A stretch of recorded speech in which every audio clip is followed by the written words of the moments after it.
Hi, welcome to Shell Gone Rogue. My name is Rochelle. Thank you for joining me today. Shell Gone Rogue is a channel that I created to be a safe zone for Black women. On this channel, we'll have dialogue and conversations and some stories too that hopefully helps women be their authentic selves and go out and live their best lives, and also give them a chance to see and experience the happiness, the joy, and peace in their lives. So, today on my channel, I have a very special guest that I want to introduce, or at least let her introduce herself.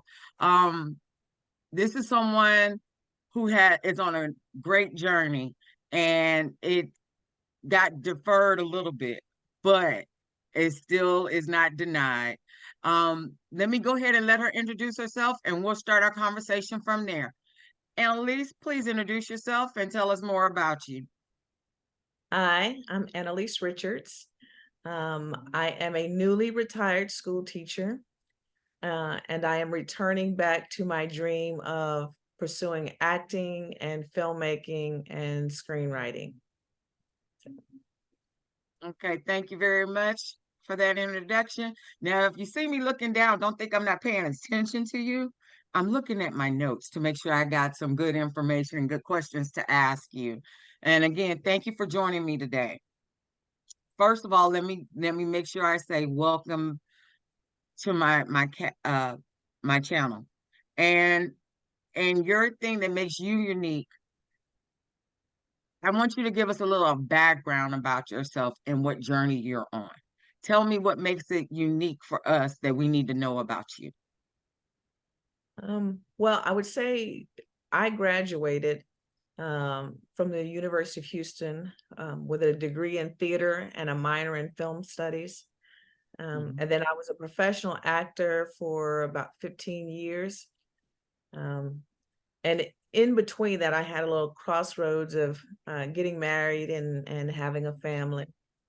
And basically, it got to be quite a bit trying to pursue acting and filmmaking and raising my kids and wanting to be there and be the best mom and best wife that I could be. So I kind of took a little of a step back away from acting and filmmaking. Uh, and I just enjoyed being a wife and mother. Um, my son is now a junior in high school, and he's becoming quite independent of mom.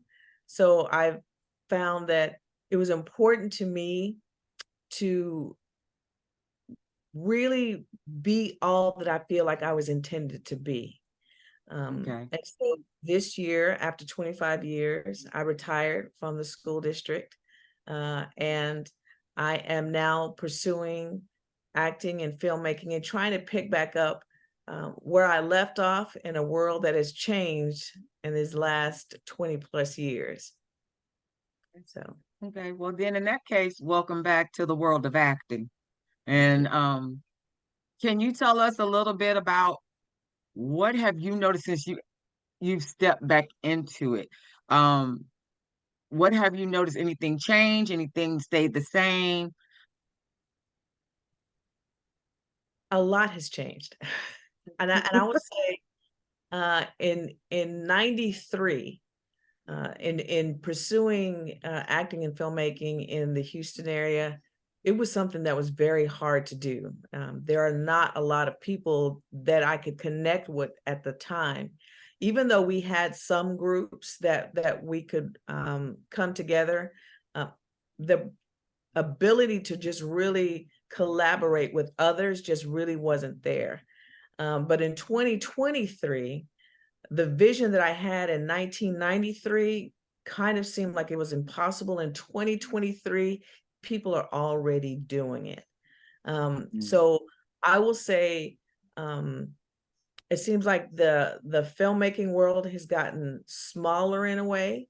Um, there are a lot more independent filmmakers that are getting their films made and that are getting distribution deals.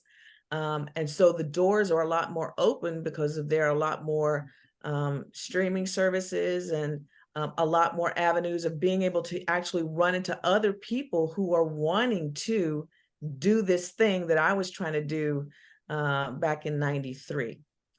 I will say that coming back into acting these last few months, everything is digital. Whereas in the past, I would, they would send out your headshots, and the people who wanted to see you, then they would invite you in for an in-person audition. And so all of that was in person. Everything is digital now. So I'm having to learn how to self-tape, which is not too hard because filmmaking is my ultimate goal. But learning how to self-tape, learning how to kind of edit and pick my best shots myself, and submitting auditions in that way. And secondly, it seems like hubs of where productions are done are different. Whereas many years ago, the commercials that I did back then were shot in Houston. Now, if you're in the Texas area, you're probably going to shoot in Austin.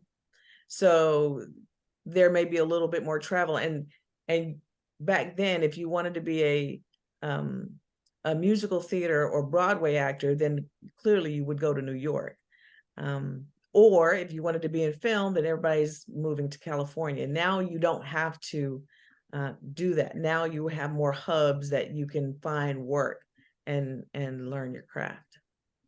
Well, that's true, especially now that, even with YouTube per se, people are getting their stuff out by that, making whole little TV shows, and not saying little as in a bad way, but like it's a lot of great producers and actors and stuff that have started out um having a YouTube channel and creating little skits off of YouTube, and people have gotten picked up like that. So the avenues that are open now versus how you were saying versus 93, it was such a smaller knit community as far as that goes, that now it's opened the door big time. So in regards to that though, do you see that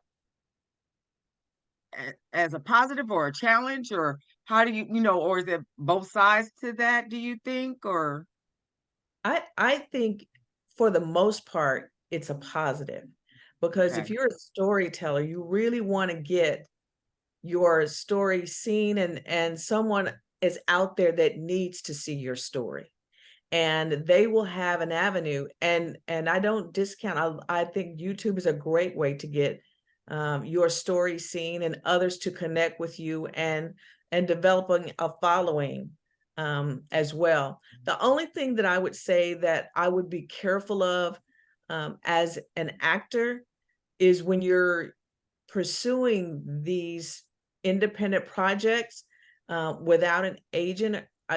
I would think that you have to be careful um, in knowing where you're going, and who you're working with, and just kind of being careful. I think you have to be careful in this world anyway. right, But that would be the one thing that I would say that okay, has kind of given me pause to think about it. But I would say right. overall, I think it's a positive thing that you can meet different people that are in the same mindset of creating and storytelling, that you can collaborate, and I think it's more of a positive thing. And yes, I think that's a good point that you made. I mean, at least from what I'm understanding, as far as like, especially having agents or have somebody look over your paperwork. Of course, we know throughout history, many of people have gotten, best intentions and have gotten messed up down the road, with stuff. And I'm a firm believer, be it music, being a job, being acting, whatever the case may be, always have somebody look over your paperwork. Always have somebody there representing you, to look out for your best interest. I think that the doors have opened so much though that it is, I think, like you said, it is a great positive situation that it gives more people to be creative and And that's the main part about when you get into arts like that. Like I said, either theater arts or filmmaking or music. If you get into that industry, there's so many doors that can be open and avenues that you can go down to get your voice heard, to get that. And so I think that is a very great thing, because for where it could have been in the past that not everybody was open, would be able to experience that. Now, one of the things I want to ask you, how has your life experience, um, since you stepped away from acting and now coming back, played a role, or do you see things different, or uh versus, because you were saying that when you first came out, so it was kind of like you're just stepping in, it's fresh and new, and now that you've have a little bit of life behind you, a real world. How is that portrayed to you now when it comes to uh acting or getting parts or even looking at scripts or anything like that? I'm going to say two things. One, Mhm. I renewed my contract with my agent I had many years ago. And actually, when I had my sit down meeting with her, and she actually said that I was more marketable now at my age than I was then, commercial wise.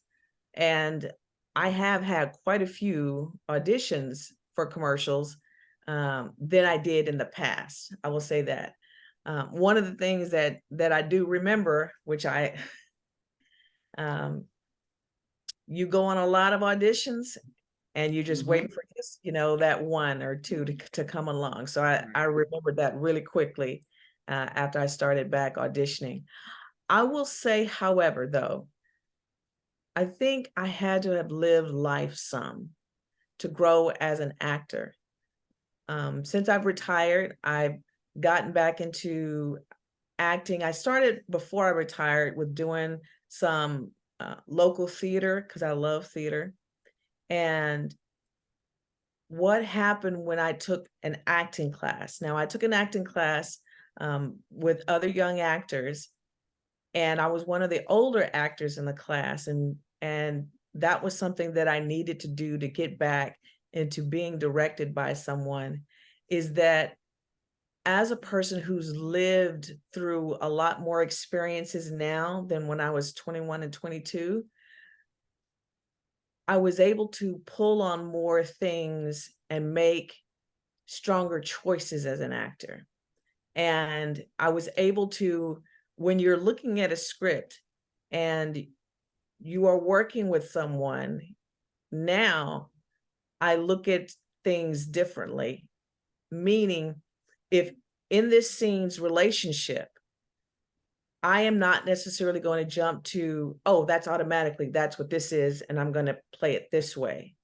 Now I understand that there's so many different motivations behind a person's action that sometimes it's not as black and white on the page, that it's more interesting to play that, oh wow, that person's they have a little bit of history that they need to work on. And I think as an more I guess life experienced actor, I can see those and try and play those a little bit more than I did when I was a young 22 actor. Right. So now, of course, this segment of my show is discussing about dreams deferred but not denied. And you talk about that, life got real for you. You decided to step up more as a mother and a wife, and work because, life happens, it happens. And with that, was it always your intention? Did the bug die down some, or was it always your intention that, oh, I'm going to come back and do this no matter what? I mean, what was how was that for you that you've come to that? Basically, I guess I'm asking, what was the thing that was like, Did it just keep itching at you? Did it just keep poking you that made you feel like that? That I got to get this out. I got to do this. It absolutely is something that I had to do. I had to fulfill my complete potential for Annalise. In order for me to be my complete whole self, it was something that I had to go back to. Now, I love teaching, and I think the acting actually made me a better teacher because I was able to be a lot more responsive to the kids, teaching high school. I was able to be a lot more responsive, being able to tell whether or not they were understanding and being able to engage in telling the story of history. And so that they understood that in my history class, they were understanding the story behind it. So I was still storytelling, and I was still having a little bit of that, but it was sort of like having half of myself kind of living right now. Um, Meaning there was a whole other creative side that still needed to come out. And I just had to pick that point 25 years in. Well, I think it was ended up 27 years. Just at this point, I need to just completely be all of that creative energy, all of those things that have been there needs to come out. I did do some things along the way when my kids got a little bit older, when they got to high school. I did a play here and there, but that only just fanned the flame even more. And when I would do it, because to me, being on the stage was like being at home. When I took my first acting class, I was a different major. But when I took that acting class, I had never done that before. But when I was on that stage in that bare space, I was like, oh, this is home right here. This is home. And I could be anything and so many different things. Um, and so I loved that feeling of being able to just become someone else and create something with other people. So that bug, just when I started doing smaller plays, and then the flames were just fanning. I was so thirsty for it. Mm. So, and then even in the acting class, I could tell that I was just so, I was like, I was thirsting. I needed that. It was like water to me. It was like water to me. I need more and more and more. And so I'm enjoying that. I'm enjoying that learning and creating side again. Oh, that's good. That's good. So now I want to ask you, as someone who's getting back into something that was always when you got bit by the bug, uh, and it never, it kind of had to go, the flame had to go down some for a little while, but it never died out. What are some of the things that you, if you could, either recommend or suggest to people if it's still in them? If they still have something that's in them, but people think, oh, I have kids now, or I'm too old now, or you know, I I have a job. I can't do it, you know. Because you definitely you were saying that you did a little acting on the side, even trying to raise, how many kids do you have? I have three. You I have have, three kids. So, because I heard you say about your son.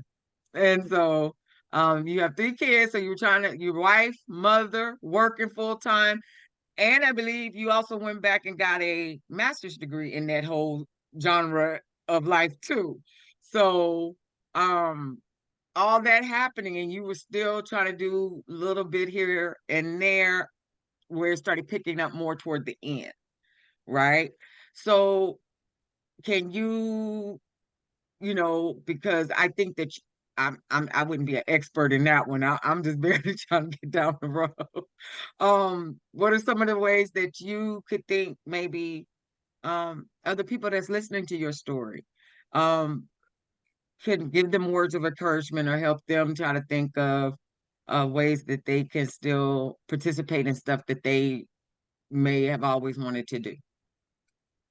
I think it's important to remember who you are.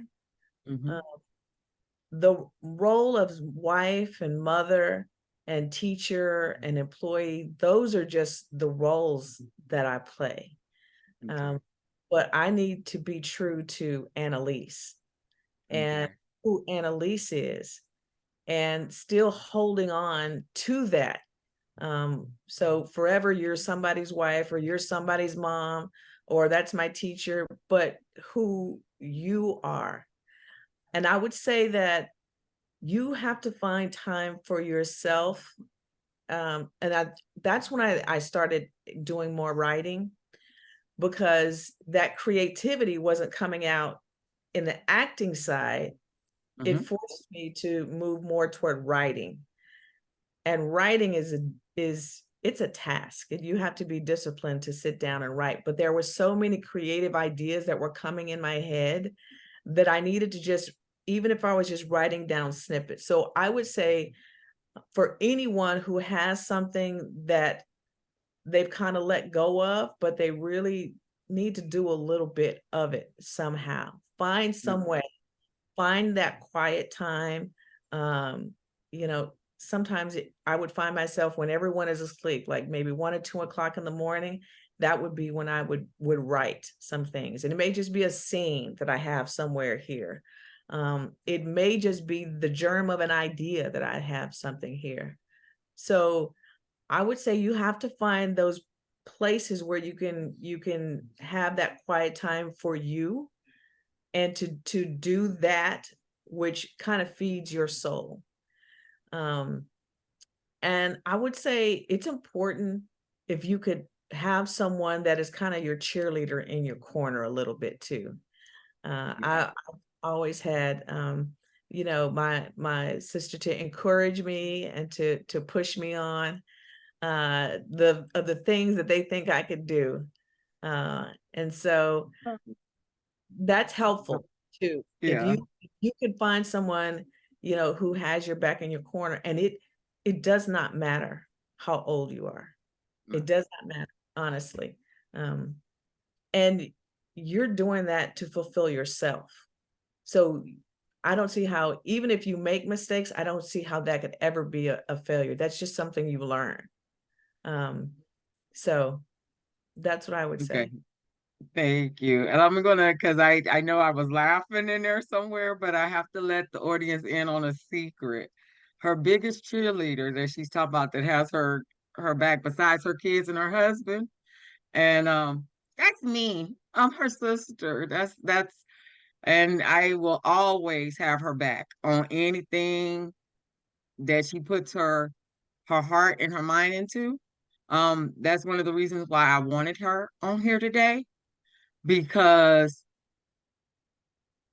I remember seeing her be in a play when she was still in college, and she performed, and it was something, an expression that came over her face, that my she was totally a different person when she was on that stage.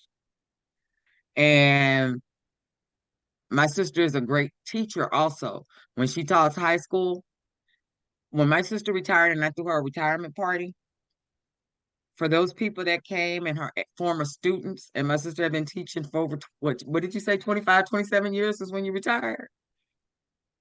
Okay. 27. Okay. People from, I remember seeing them because she taught high school. I remember seeing them at 14 and 15 years old, freshmen and sophomores in high school, all the way up to seniors, grown-ups with their kids, you know, coming to see her for her retirement party. And they were like, oh, because she, before she taught history, she also taught theater and also speech. That they were like, you're the reason, you're this when we would see you on stage. And that is something I want the women, or anybody in general, um, women who have kids, women that's single, they're just as a family, um, that's watching this, can understand that just because it got deferred, it doesn't mean it's denied. And if you have the right people backing you and holding your hand and she'll tell you I get on her nerves. When are you going? I'm ready for you. What we gonna do now? You know, um, those things that you're wanting to try, you can try, and it doesn't matter how long it takes. At least try it. You know, um, at least mark it off your list. Who is it gonna hurt? The only thing that it's gonna hurt is when you don't, because you don't never want to live with regrets. And I thank her for coming on here, but I really wanted her and everybody in this world to see that that is somebody that no matter what, the things that she wanted to do, she did do. The things that are is still in her, she's trying to get out. And I wish her nothing but the best with that. I know that she's going to be a success. Watch down the line, y'all will see me back on here talking about she done got a movie, she directed something. Let's bring her back on here so y'all can see the other part of it. And I'm telling you, this is what's today's day? October the 22nd, 2023. October 22nd, 2024. My Miss Annalise Richards been at least had a commercial or two, maybe five under her belt by then. And moving on to big things. I believe that. That's what I believe. Now she's not saying that, I'm saying that, but I'm gonna keep pushing at her for that because I know she's awesome. I know she's great. Um, and I also know that her kids and her husband, it's not just me, they stand behind her. They they they're the first one to, okay, babe, I'm there for you. Okay, mom, so it plays a vital part when you have a strong background with, standing behind you. But even if you don't give up on yourself. Don't give up on yourself. Um, for before we, kind of close this out, I do want to ask you, where do you see yourself in 5 years with your acting career or with your theater arts um, career?